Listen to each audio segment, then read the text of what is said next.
Today, I'd like to discuss the evolving nature of sociability and solitude throughout life.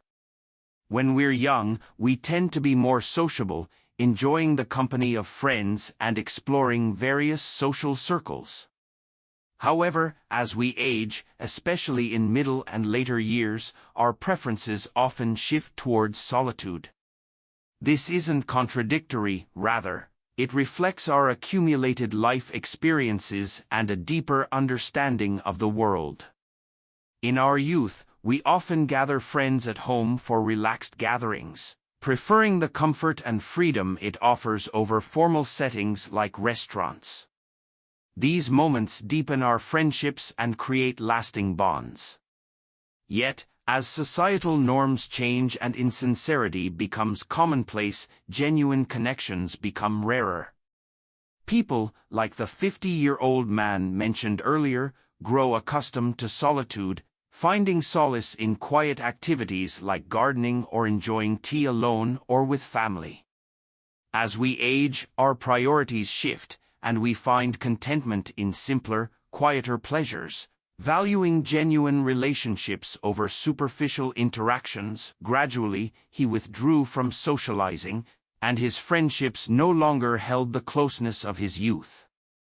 Many who come and go frequently are not true friends. Rather than feigning politeness, he values the freedom of solitude. This is a common rhythm for elderly individuals who establish their own routines and preferences. In old age, many are hesitant to visit others' homes, feeling that it may be inconvenient or disrupt the household's order. Visiting can be seen as intrusive, especially considering the varying circumstances of each family. Even if invited, it doesn't guarantee a warm reception, potentially causing unintended discomfort.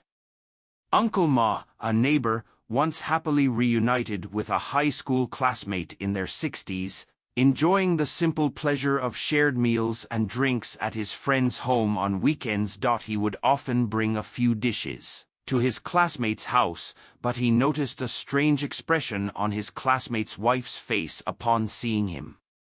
Uncle Ma, not thinking much of it, enjoyed his drinks and left. However, after a few visits, his classmate candidly expressed that his frequent weekend visits for drinks were disrupting their family life. Uncle Ma had initially taken the invitation seriously, believing he was genuinely welcomed. In old age, the fear of idleness looms large, making companionship valuable.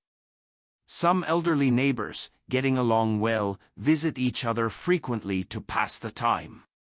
While these interactions may seem enriching, frequent visits can lead to unintended conflicts and misunderstandings.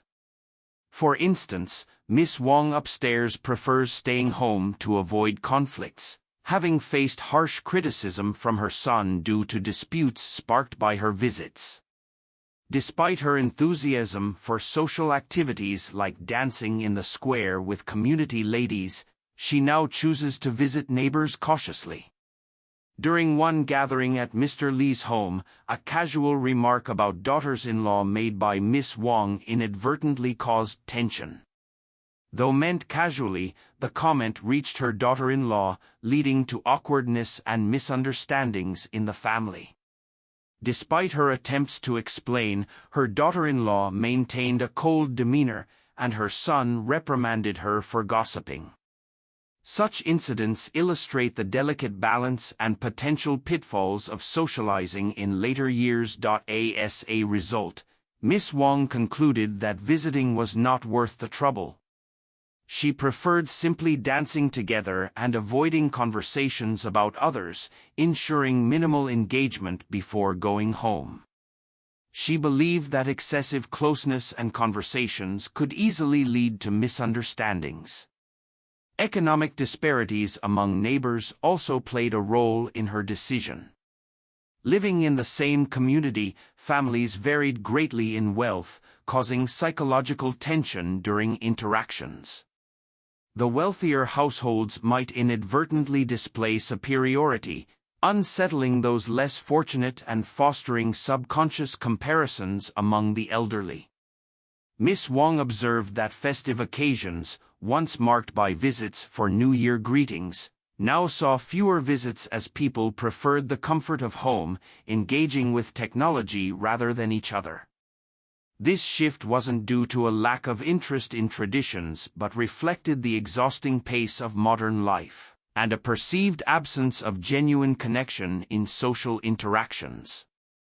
Therefore, she believed it best to lead a peaceful life, avoiding frequent visits or invitations, and focusing on personal contentment. Life seems increasingly rushed, making solitude a preferred lifestyle unless one's pace slows and tranquility returns to the heart.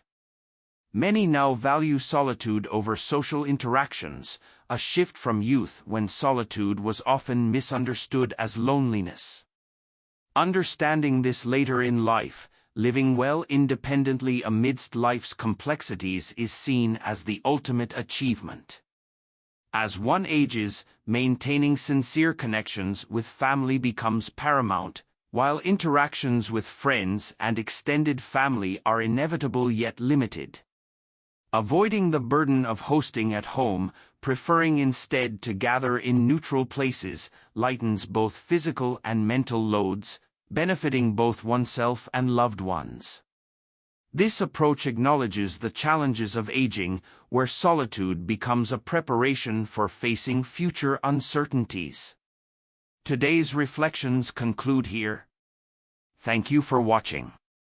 If you appreciate the Buddha's channel, remember to subscribe and share. Here, you'll always find companionship.